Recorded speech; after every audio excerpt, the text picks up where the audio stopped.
എല്ലാവർക്കും ദേവികാസ് കിച്ചൺ റെസിപ്പീസിലേക്ക് സ്വാഗതം. ഇന്ന് ഞാൻ ചെയ്യാൻ പോകുന്നത് ഓണാട്ടുകരയുടെ സ്വന്തം അസ്ത്രത്തിൻ്റെ റെസിപ്പിയാണ്. അസ്ത്രം എന്ന് പേര് കേട്ട് ആരും ചിരിക്കരുത് കേട്ടോ.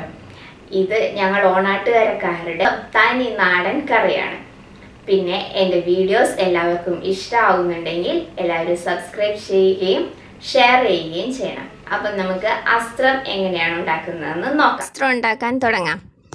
അതിന് വേണ്ട സാധനങ്ങൾ: 2 വലിയ ചേമ്പ്, ഒരു ചെറിയ കഷ്ണം ചേന, ഒരു ചെറിയ പീസ് വെള്ളരിക്ക, 2 പച്ചമുളക്, കുറച്ച് കറിവേപ്പില. ചെറിയ ചേമ്പാണെങ്കിൽ ഒരു 6-7 ചേമ്പ് വേണം. ഇത് വലിയ ചേമ്പായതുകൊണ്ടാണ് ഞാൻ 2 എണ്ണം എടുത്തത്. 1/2 ടീസ്പൂൺ മഞ്ഞൾപ്പൊടി, 1 ടീസ്പൂൺ മുളക് പൊടി, ഉപ്പ്, അരമുറി തേങ്ങയും 1/4 ടീസ്പൂൺ ജീരകവും 2 കൊച്ചുള്ളിയും കൂടെ നന്നായി അരച്ച് വെച്ച അരപ്പായത്, കടുക്, 2 കൊച്ചുള്ളി ചെറുതായിട്ട് അരിഞ്ഞത്, വറ്റൽമുളക്, കറിവേപ്പില, വെളിച്ചെണ്ണ, വെള്ളം. ഇനി ഒരു മൺചട്ടി അടുപ്പത്ത് വെക്കാം.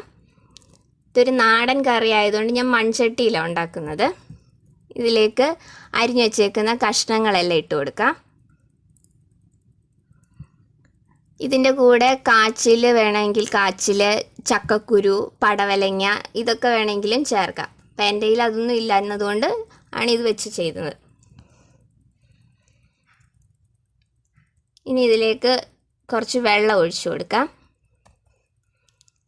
ഈ കഷ്ണങ്ങളെല്ലാം മുങ്ങിക്കിടക്കുന്ന രീതിയിലുള്ള വെള്ളം മതി, ഒരുപാട് വെള്ളം വേണ്ട. ഇനി അതിലോട്ട് മഞ്ഞൾപ്പൊടിയും മുളക് പൊടിയും ഇട്ട് കൊടുക്കാം. ആവശ്യത്തിന് ഉപ്പും കൂടെ ചേർത്ത് നമുക്ക് തീ ഓൺ ചെയ്തിട്ട് ഇതൊന്ന് വേവിക്കാൻ വെക്കാം. എൻ്റെ ഇപ്പം നല്ലതായിട്ട് വേവുന്ന ചേനയാണ്, അതുകൊണ്ട് ഒരു 15 മിനിറ്റ് നേരം കൊണ്ട് ഈ കഷ്ണങ്ങളെല്ലാം വെന്ത് കിട്ടും. അപ്പോൾ ഇതൊന്ന് ഇളക്കി ഈ കഷ്ണങ്ങളെല്ലാം ഒന്ന് വേവാനായിട്ട് വെക്കാം. അടച്ചു വെക്കാം.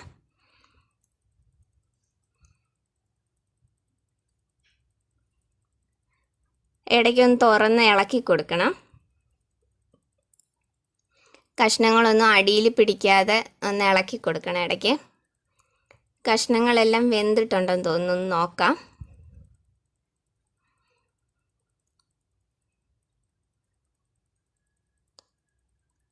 കഷ്ണം നന്നായിട്ട് വെന്തിട്ടുണ്ട്. ഇനി ഇതിലോട്ട് നമ്മൾ അരച്ച് വെച്ചേക്കുന്ന അരപ്പും കൂടെ ചേർത്ത് കൊടുക്കാം.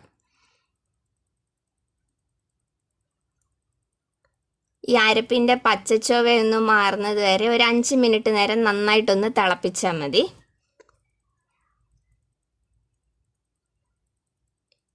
ഇതിപ്പോൾ ഞാൻ എൻ്റെ അമ്മയും അമ്മുമ്മയൊക്കെ ഉണ്ടാക്കുന്ന രീതിയിലാണ് ഉണ്ടാക്കിയിരിക്കുന്നത്. ഇനി ഇത് നന്നായിട്ടൊന്ന് തിളച്ച് വരട്ടെ.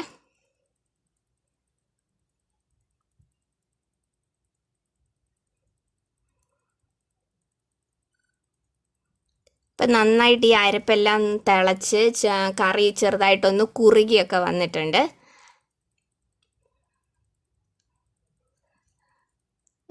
കുറച്ച് ഉപ്പും കൂടെ വേണം, കുറച്ച് ഉപ്പും കൂടെ ഇട്ട് കൊടുക്കാം.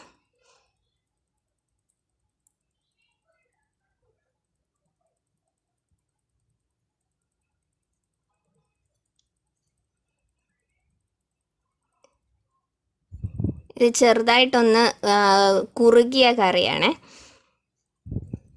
ഇതിനി ഒന്നുകൂടെ ഒന്ന് കുറുകും. ചേമ്പും ചേനയൊക്കെ ആയതുകൊണ്ട് ഇതിനി ഒന്നുകൂടെ ഒന്ന് കുറുകും.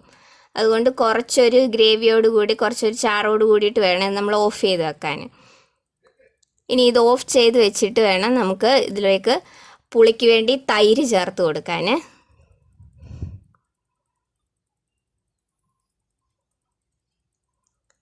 ഞാൻ ഓഫ് ചെയ്തു. ഇനി ഇതിലോട്ട് പുളിക്ക് വേണ്ടിയിട്ട് തൈരും കൂടെ ചേർത്ത് കൊടുക്കാം. ഇതിന് പകരം പച്ചമാങ്ങ ഉണ്ടെങ്കിൽ നമുക്ക് പച്ചമാങ്ങ ചേർക്കാം. അപ്പം മാങ്ങയാണ് ചേർക്കുന്നതെങ്കിൽ കഷ്ണം വേവിക്കാൻ വെക്കുമ്പോൾ അതിൻ്റെ കൂടെ മാങ്ങയും കൂടി ഇട്ട് വേണം വയ്ക്കാൻ.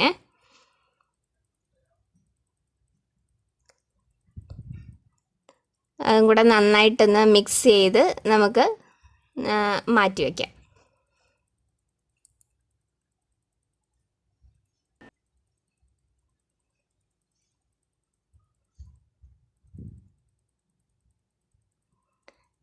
ഇനി ഇതിലോട്ട് കടുക് താളിച്ചൊഴിക്കാം. അതിനുവേണ്ടി ഒരു പാൻ അടുപ്പത്ത് വയ്ക്കുക. പാൻ ചൂടാകുമ്പോൾ അതിലോട്ട് 1 ടേബിൾ സ്പൂൺ വെളിച്ചെണ്ണ ഒഴിച്ചു കൊടുക്കാം. നാടൻ കറിയാണല്ലോ, അതുകൊണ്ട് വെളിച്ചെണ്ണയിൽ തന്നെ ചെയ്യണം. 1 ടീസ്പൂൺ കടുക് ഇട്ട് കൊടുക്കാം. കടുക് നന്നായിട്ട് പൊട്ടിക്കഴിഞ്ഞതിന് ശേഷം അരിഞ്ഞു വെച്ചേക്കുന്ന 2 കൊച്ചുള്ളിയും കൂടെ ഇട്ട് ഒന്ന് മൂപ്പിച്ച് ചേർക്കണം.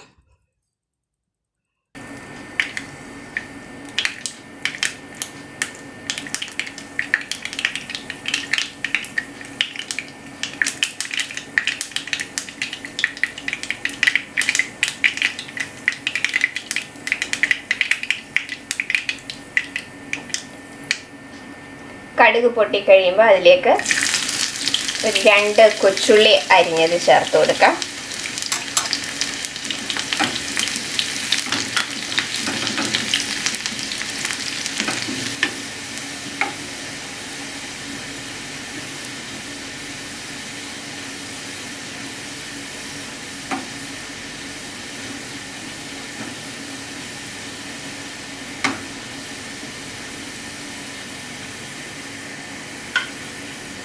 ഇനി വറ്റൽമുളകും കറിവേപ്പിലയും കൂടെ ചേർത്ത് കൊടുക്കാം.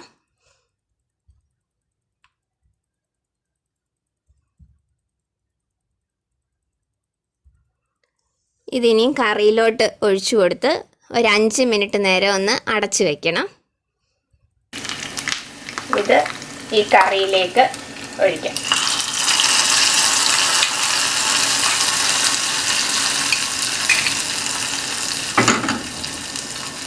ഒരു 5 മിനിറ്റ് കഴിഞ്ഞിട്ടുണ്ട്. ഇനി നമുക്ക് തുറന്നൊന്ന് നോക്കാം.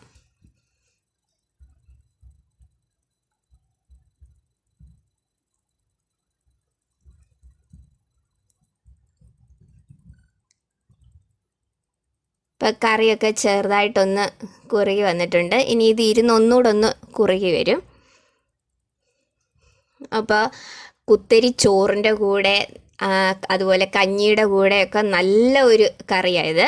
എല്ലാവരും ഇതൊന്ന് ഉണ്ടാക്കി നോക്കണം. ഈസിയാണ്, നല്ല ടേസ്റ്റിയാണ്.